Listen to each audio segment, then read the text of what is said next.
Ayan mga kaidol, at pahinga na kami kaidol.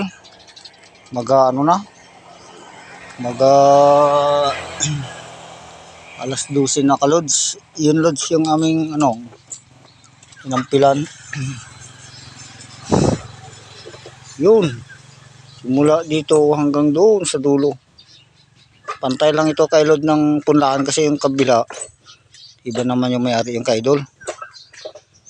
Pagod lods, kahirap mag-ampil kasi tawag kinilaw. Hindi pa nabasag ng maayos kalod. Parang ano lang sa yung 100 lang, no? Hindi siya malapot, hindi siya malalim, mababaw, at ang dayami kaidol medyo ano pa. Yung hindi pa nadunot, nadurog ba. Ayan lods, tulak na natin tong motor ni Buddy. Yeah. Bigat. Ano to, malarga na. Larga na talaga kami kaidol, gutom na mi. Ayan lods. Gahururot. Lods. Bilis ba? Yung mga kaidol. Yung bag natin kaidol. Akala ko hindi matuloy lods yung ampere, kaya ito yung bulok dala-dala ko. At doon kung di sana natuloy, magaputol ako doon kay kisir din do sana. Kanina umaga natuloy, kaya ito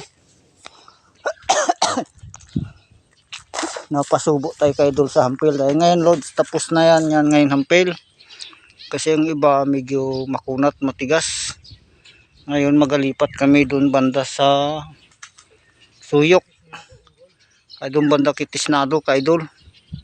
Yun sa likod ng kakahuyan na yun. Ngayon mag-uwi kami doon sa bahay ni Yung. Ayan na si kaidol, naka-ready na siya.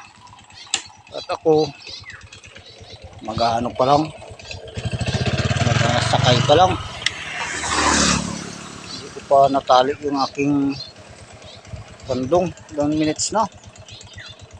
2 minutes pa lang kaidol, gawin natin 3 minutes, kaya maya konti. Ilagay ko na dito banda kaidol yung yung paso. Yan, tapos mag-sakay na tayo.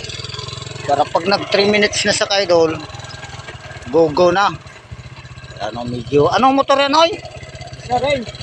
XRM kaidol, parang siya, parang Honda. Ayun na roll, 3 minutes na kaidol, at thank you for watching mga kaidol. Sa sunod na araw ulit kita kits. So,